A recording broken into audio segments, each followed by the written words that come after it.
में उनके समर्थन में समाजवादी पार्टी एक जन जागरण यात्रा करने का काम करेगी। इतना कहना हुआ कि पूरे जिले में जैसे लगता है ये बॉर्डर का इलाका है या मध्य प्रदेश छत्तीसगढ़ के नक्सलाइट इलाका है, इस तरह से पूरी फोर्स लगा दी गई। आप बताइए क्या लोकतंत्र में अपनी बात कहने की आज़ादी किसी को नहीं है? अगर किसी को दुख और दर्द है तो क्या वो अपनी बात नहीं कह सकता? हम तो अपनी बात कहने के लिए ही सिर्फ निकले थे साइकिल से। पूरा प्रशासन हमारा समापन होना था मोदी सराय में, उसको उन्होंने निरस्त कर दिया। वहाँ मोदी सराय जहाँ मीटिंग होनी थी उसको छावनी, पुलिस छावनी में बदल दिया।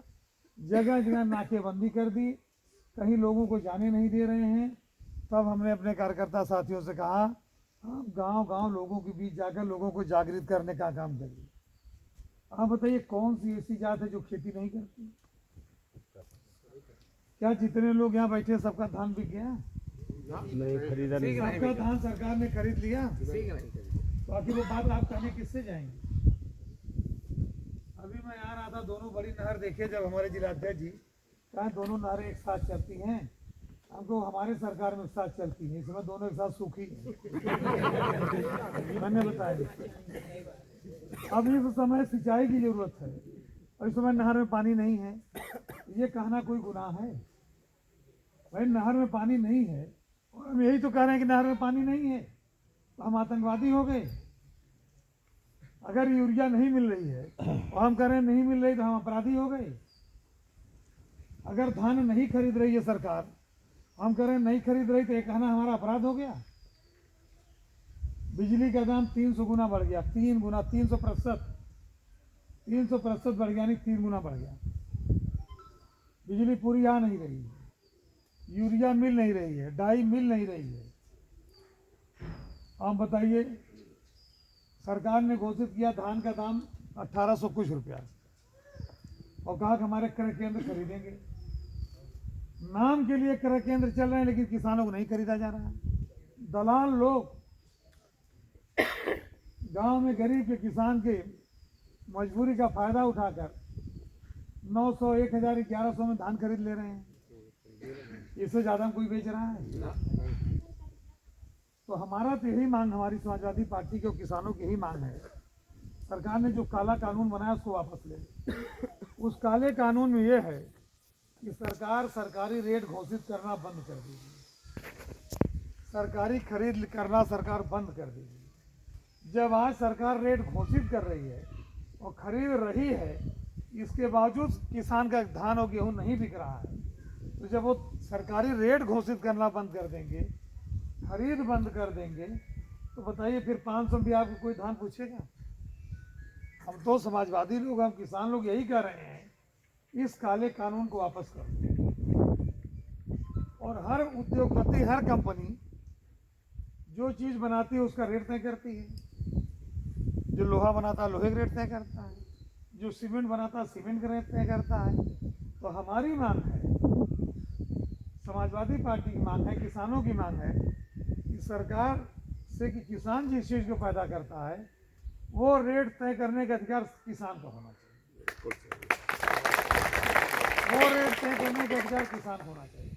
किसानों के प्रतिनिधिमंडल से मिलकर सरकार रेट तय करे और जो रेट तय हो उस रेट पर सरकार पूरा पूरा अनाज खरीदे। अगर कोई बनिया खरीदता है हमें कोई आपत्ति नहीं, लेकिन शर्त एक है कि जो सरकार ने रेट घोषित किया है उसी रेट पर बनिया खरीदे। अगर उससे कम पर खरीदता है तो उसके खिलाफ मुकदमा लिखा जाए, उस बनिया को जेल भेजा जाए, उसका लाइसेंस निरस्त किया जाए। यही तो मांग हमारी है। और इसी मांग के लिए जब हम निकलते हैं तो हमारे पीछे पुलिस लगा दी जाती है। क्या ये बात करनी जायज नाजायज है?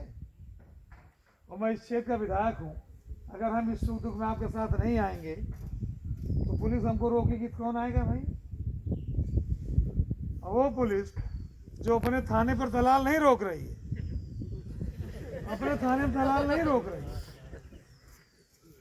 और हमको रोक रही है आपके बीच आने से। और दरोगा कहते हैं क्या करें, हमारी नौकरी का सवाल है।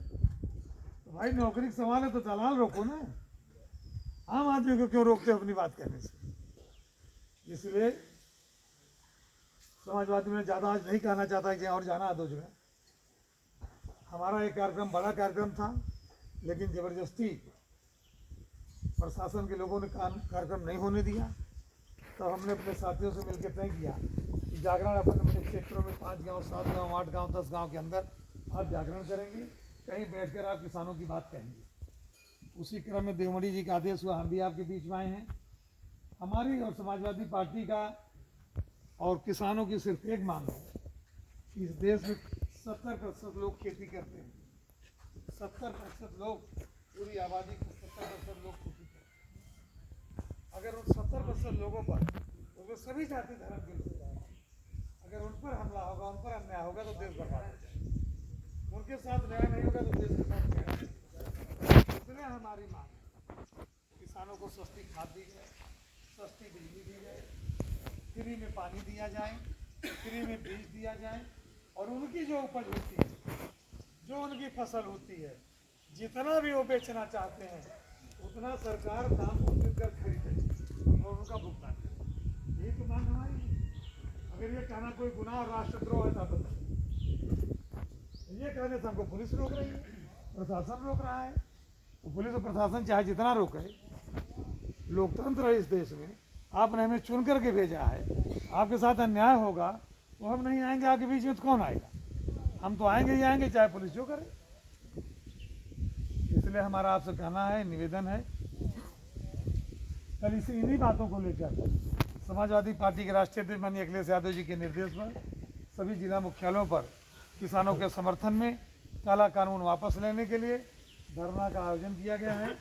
हमें उम्मीद है कि इस इलाके से बहुत से ज़्यादा लोग वहाँ आने का काम करेंगे और नेता माननीय अखिलेश यादव जी का जो निर्देश है उसका पालन करते हुए इस देश के किसानों की हक की बात करने का काम करेंगे। इन्हीं उम्मीद और विश्वास के साथ मैं सबसे निवेदन करना चाहता हूँ, जब किसान की बात आवे, जब गरीब की बात आवे, जब विद्यार्थी की बात आवे, जब बेरोजगार की बात आवे, तो हम सबसे उम्मीद करते हैं कि जात, बिरादरी, धर्म से ऊपर उठकर इनके लिए हमको एक होकर के लड़ना चाहिए। नहीं तो अगर किसान पर हमला हो जाएगा तो देश पर हमला हो जाएगा, और किसान बर्बाद हो जाएगा तो देश बर्बाद हो जाएगा।